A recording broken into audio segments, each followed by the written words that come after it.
You guys, yeah, it's 6:30. I got 20 minutes to rattle this thing out. Tracy, can you call roll call, please? Bermal, Here. Harrington. Here. Sittig. Here. Smith. Here. Wason. Here.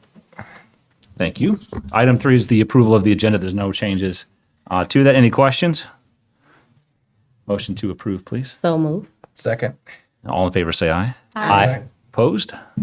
Motion carries. Thank you. Item 4 is our consent agenda, and I don't believe there's anything on there that's changed. Any questions? I'm going to pull off and talk about separately.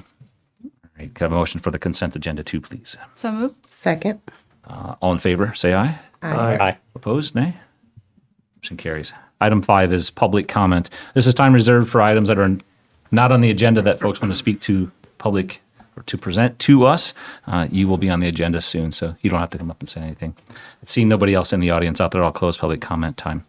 Item 6 is our engineer report. And Kevin, what is the latest? Okay, Rancho Phase 5, so both northbound and southbound lanes are open, so hooray. Right. Hooray. We have done a substantial completion walkthrough with city staff, and we prepared the punch list and delivered that to the contractor. So that's what they'll be working on. Usually takes about a month. Hoping they'll have everything wrapped up in about a month. Dubuque Street Phase 1, so there's 6 construction phases. They're working on Phase 5 right now. We ran into some pretty bad soils, and we found some unchartered utilities, old abandoned utilities, which they're going to have to remove. They made quick work of it. The contractor is working pretty hard now. They're trying to catch up because they are behind. And I saw that they've started placing sub-base rock on Phase 5 when I drove to the meeting tonight. So they've already got it cored out and put a geogrid underneath it, and we're putting down extra rock. So they are proceeding with that in pretty short order. They're estimating 2 to 3 weeks to finish up Phase 5. So that would be paving of the new entrance drive into Penn Meadows Park, and then the piece in front of the bike shop. That would be complete Phase 5, and the sidewalks. They've used 101 of the 120 working days, about 84%, and they completed about 71% of the work, so they are behind. Like I said, they are trying to catch up.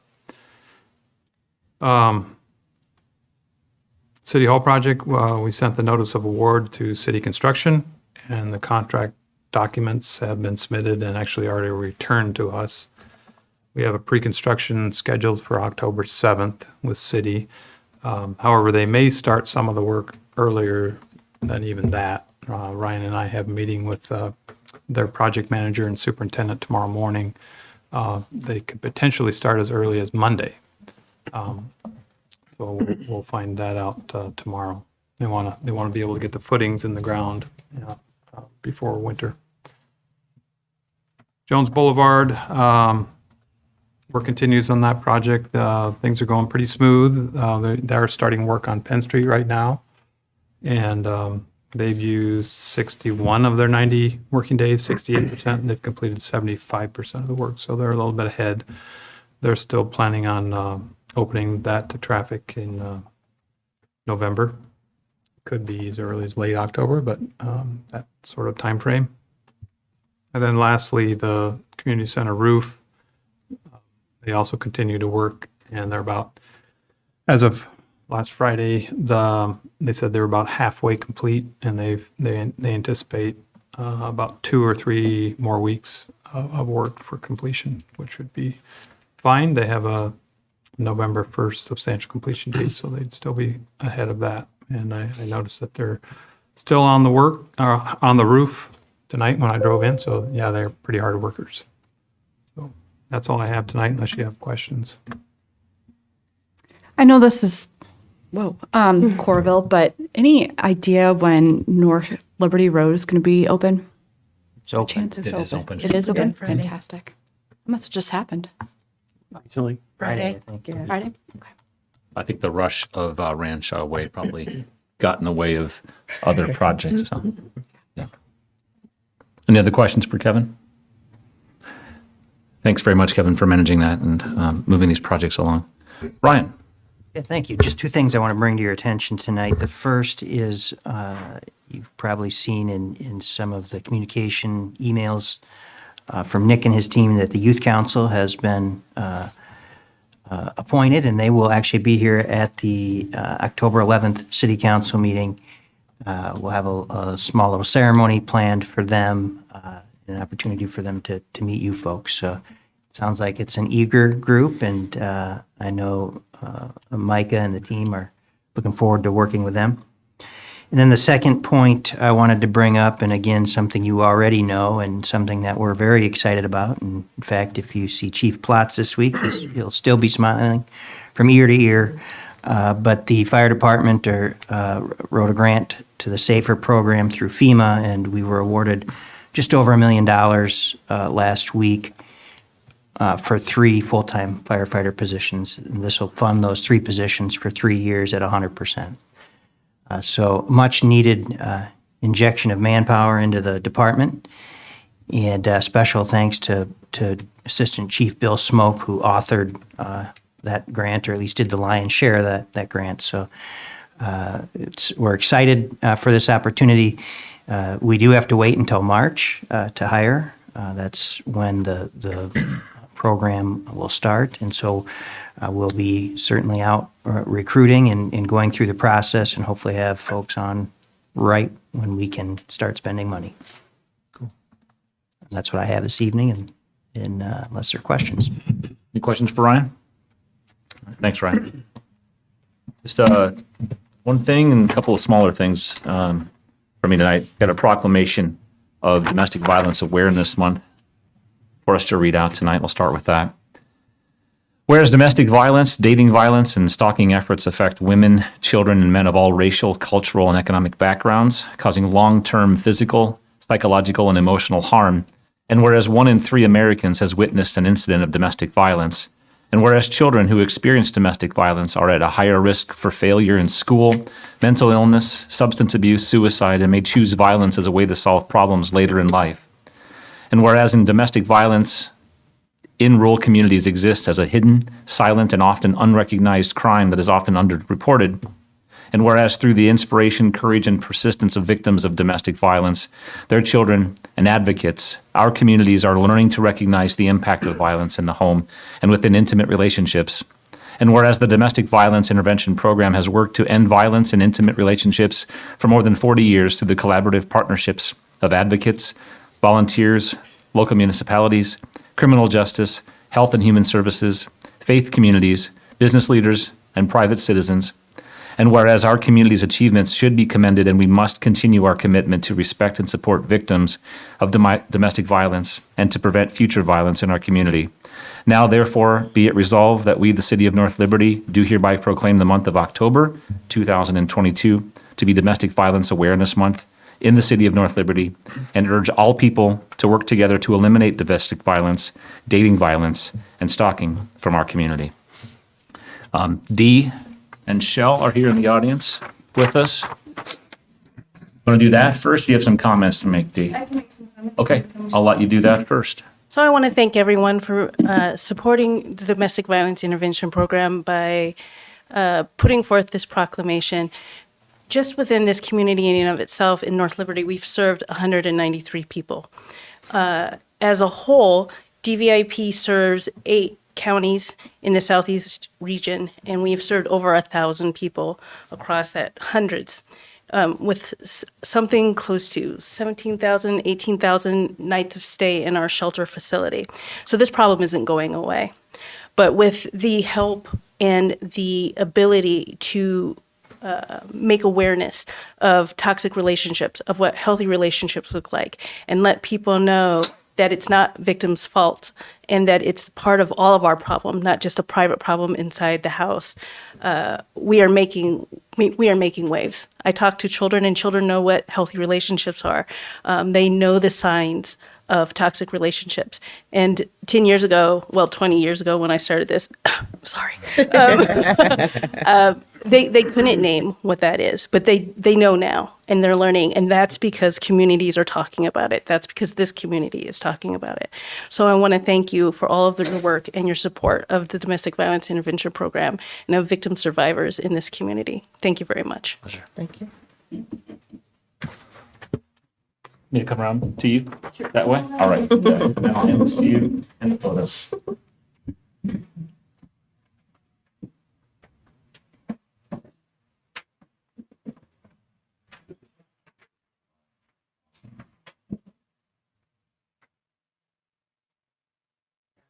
Thank you so much.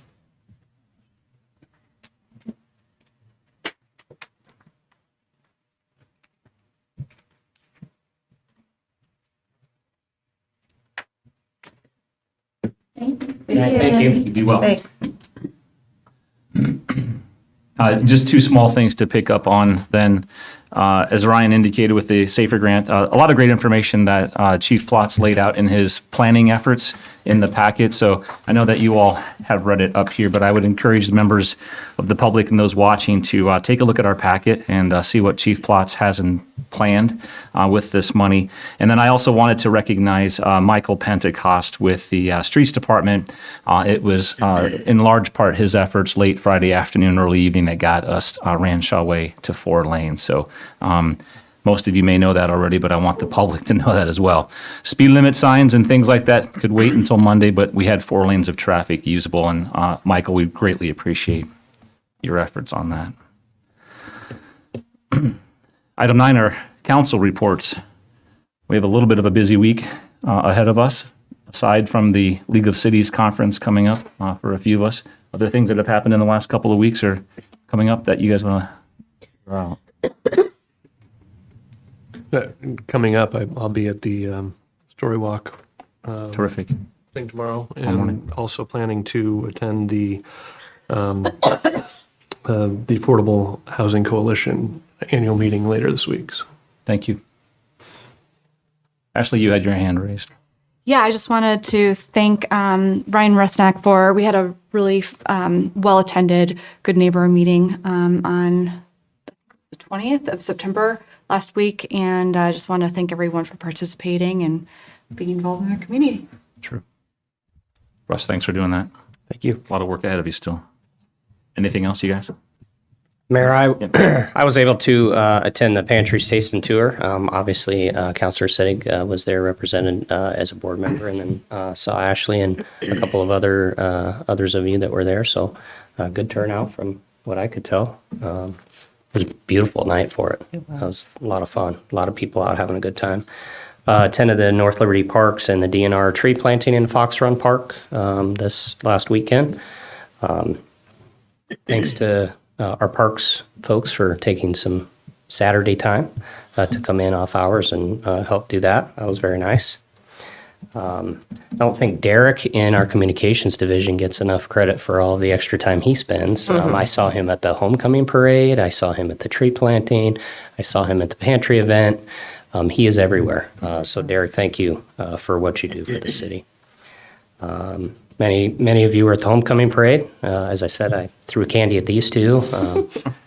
Tried to throw candy at the mayor, but he wasn't looking. So, and then just a thanks to the community for being what we are, which is helpful to our neighbors.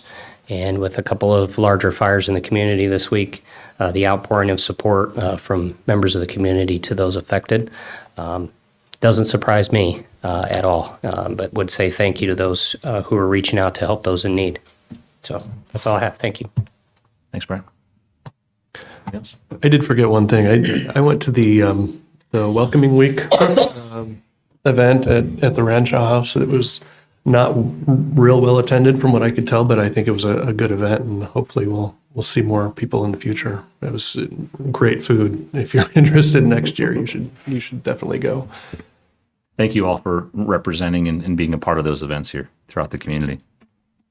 All right, item 10 is our City Hall project, and item A is our resolution number 2022-100. This is our 100th resolution of the year. A resolution setting the date for a public hearing on proposal to enter into a general obligation municipal building loan agreement and to borrow money thereunder in a principal amount not to exceed $500,000. Could I have a motion to open this resolution? So moved. Second. Moved and seconded. Do you guys have any questions about next steps here? Okay. Tracy, roll call, please. Wason. Aye. Harrington. Aye. Sittig. Aye. Bermal. Aye. Smith. Aye. Motion carries. Thank you. Item B then is resolution number 2022-101, a resolution approving the permanent landscape easement agreement between Slugs 2 LLC and the City of North Liberty. Could I have a motion for this resolution, please? So moved. Second. Been moved and seconded. Any questions about these? All right. Tracy, roll call, please. Harrington. Aye. Bermal. Aye. Wason. Aye. Smith. Aye. Sittig. Aye. Motion carries. Item C is resolution number 2022-102, a resolution approving the temporary construction easement agreement between Slugs 2 LLC and the City of North Liberty. Could I have a motion for this resolution, please? So moved. Second. Moved and seconded. Any questions? Tracy, roll call, please. Sittig. Aye. Smith. Aye. Wason. Aye. Harrington. Aye. Bermal. Aye. Motion carries. Thank you. And number 11 is our owner-occupied rehabilitation project. And this is resolution number 2022-103, a resolution approving the rehabilitation contracts and associated documents between owners, the rehabilitation contractor, and the City of North Liberty. Could I have a motion to open this resolution, please? So moved. Second. Moved and seconded. You guys want to provide any context? We've got two homeowners going through this process. Sure, I'll start. Tracy, feel free to jump in if you'd like. But this, I think everyone knows we applied for CDBG funding. We were successful. These first two projects are part of a total of 5 projects. We're fairly hands-off on these. ECI-COG does, again, the lion's share of the work here. Tracy's certainly involved in the paperwork part of the process, but ECI-COG handles everything with the contractor and the homeowner. We're asked to approve these two this evening, recommended by ECI-COG staff. So we would recommend approval of these two to get these projects rolling. Tracy, how do you do? Just fine. Okay. So the other 3 projects, have they been identified already to take up our $200,000? When we applied for the grant money, we had identified 5 projects. Okay. I'm not really sure where the other 3 are in the process. It could just be that they're bidding them at 2 at a time rather than all 5. Gotcha. It could be that maybe the cost estimates were exceeded the 24,999 by a significant amount, and the homeowner was not able to participate any longer, or a variety of other factors. I'm sure we'll get updates as we go along, but these are the first 2. Okay. It should be noted that there are limited contractors willing to take on these types of projects because there is a lot of federal guidelines to follow. I think where was this contractor from? Ankeny. So we have to reach out to get folks willing to do projects like this. Any questions? Anything else for Ryan or Tracy? What is our deadline for the funds? I don't remember. It's typically 2 years from the date of award, but IEDA is typically amenable to extending contracts. It's a great question, Eric. Having administered contracts in a past life. You know the soft areas in there It's been a while though, to work around. 20 years. When you are ready, I think we'll take roll call on this then, please. Sittig. Aye. Smith. Aye. Bermal. Aye. Harrington. Aye. Wason. Aye.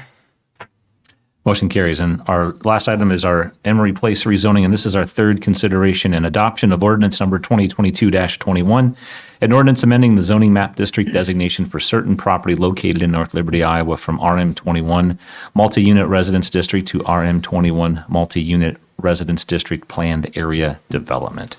Could I have motion for this consideration and adoption? So moved. Second. Moved and seconded. Any final questions? Seeing none, Tracy, roll call, please. Wason. Aye. Bermal. Aye. Sittig. Aye. Smith. Aye. Harrington. Aye. Motion carries. Item 13, any old business to rehash? 14, new business. All right, have a motion to adjourn. So move. Second. All in favor, say aye. Aye. Aye. We're out of here. 6:50.